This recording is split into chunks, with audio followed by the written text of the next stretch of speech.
नमस्कार बच्चों, संस्कृत विषय की कक्षा अष्टम के भाग 2 में आपका स्वागत है। बच्चों, यह प्रकरण चाणक्य चंद्रगुप्त च पाठ से है। इसके पूर्व वीडियो में हमने इसमें आए व्याकरण कत और कत्वतु को पढ़ा और उसको समझा था। तो चलिए उसका प्रयोग हम वाक्यों में करके देखते हैं। पाठ आरंभ करते हैं। पाठ इस प्रकार से है। तक्षशिलायाम एकः ब्राह्मणः आसीत्। तक्षशिला में एक ब्राह्मण था। तस्य नाम चाणक्यः आसीत्। उसका नाम चाणक्य, उन्हें कौटिल्य भी कहते थे। सह कृष्णवर्णा, वह काले रंग के थे। कृष्ण कहते हैं काला, वर्ण यानी रंग। कृश शरीरा, पतला शरीर। खलवाटः शिरसिः, खलवाट अर्थात गंजे सर के। दीर्घ शिखा, लंबी चोटी। स्थूलोष्ठ, मोटे होंठ।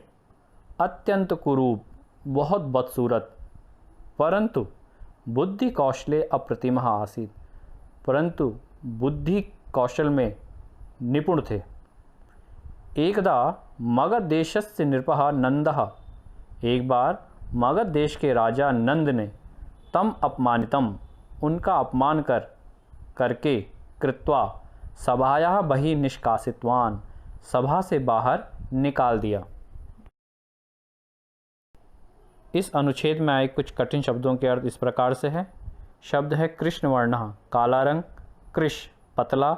खलवाटा, गंजा। दीर्घशिखा, लंबी चोटी। स्थूल, मोटा। ओष्ठ, होंठ।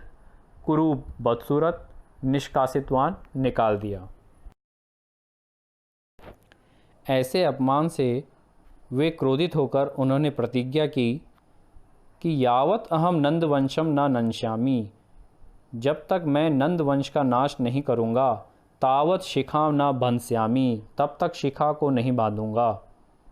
एतद निश्चयं कृत्वा, ऐसा निश्चय करके, सह एकम योग्यम युवकम, वे एक योग्य युवक को अन्वेष्टुम गृहात् निर्गतः, ढूंढने के लिए घर से निकल गए।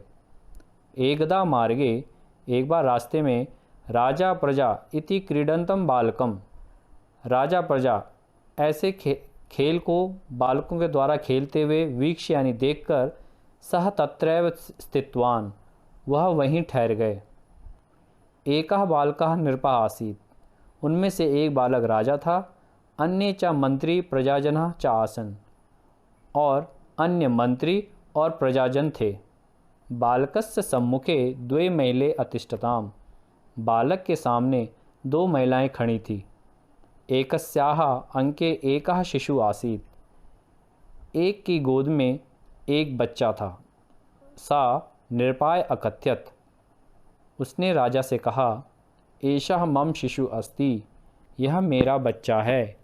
अन्या अवदत्, दूसरी बोली, एषः मम शिशु, यह मेरा बच्चा है।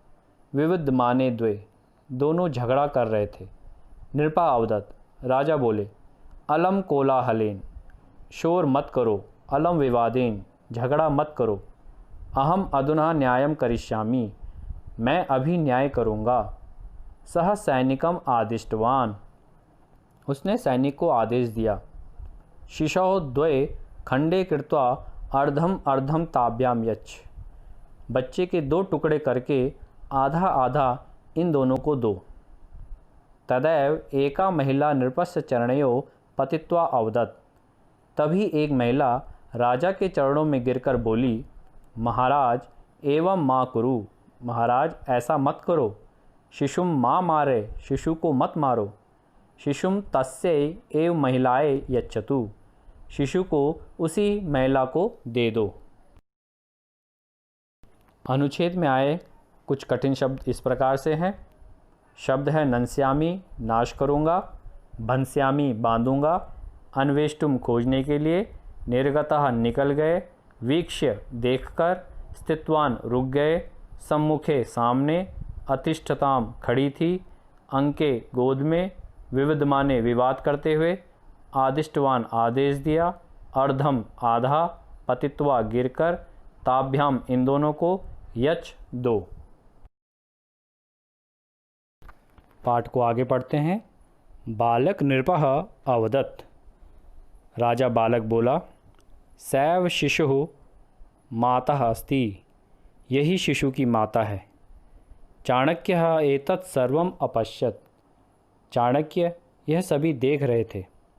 बालकस्य च न्यायम्, और बालक के न्याय को देखकर स्तब्धः जाता, आश्चर्यचकित हो गए। चाणक्यः बालकस्य मातुः अनुमत्या, चाणक्य ने बालक की माता से अनुमति लेकर तम उसको तक्षशिलायाम अनयत, तक्षशिला ले आए। तक्षशिला विश्वविद्यालये शिक्षाम अधिगत्य स बालकः कुशल योद्धा राजनीतिज्ञ च अभवत्। तक्षशिला विश्वविद्यालय में शिक्षा प्राप्त करके वह बालक कुशल योद्धा और राजनीति का ज्ञाता हुआ। सह चाणक्यस्य सहायतया नंदम नष्टवान, उसने चाणक्य की सहायता से नंद वंश का नाश किया और मगध देशस्य नृपः अभवत्, और मगध देश का राजा हुआ। सह चंद्रगुप्त मौर्य इति नामनः प्रसिद्धः जातः, वह चंद्रगुप्त मौर्य इस नाम से प्रसिद्ध हुआ।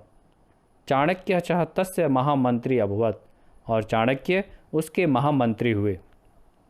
चाणक्येन स्वकीय अनुभवेन चिंतनेन च राजनीतिम आश्रितम, चाणक्य के द्वारा अपने अनुभव और चिंतन से राजनीति से आश्रित या राजनीति से निर्भर अर्थशास्त्रम नाम के ग्रंथम लिखितः, अर्थशास्त्र नामक ग्रंथ लिखा। अधुनापि अयम ग्रंथः विभिन्न स्तरेषु पाठ्यपुस्तक रूपेण पाठ्यते, आज भी या अभी भी यह ग्रंथ विभिन्न स्तर में या विभिन्न स्तरों में पाठ्यपुस्तक के रूप में पढ़ाया जाता है।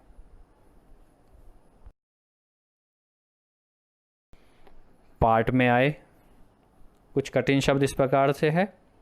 शब्द है स्तब्धः जाता, आश्चर्यचकित हो गए। अनुमत्या आज्ञा लेकर, तम उसको, अधिगत्य ग्रहण करके, नामना नाम से, जातः हुए, अयम यह। तो बच्चों, इस पाठ में हमने कत और कत्वतु प्रत्ययों को विभिन्न धातुओं के साथ लगाकर वाक्यों में प्रयोग किया और उन्हें सीखा है।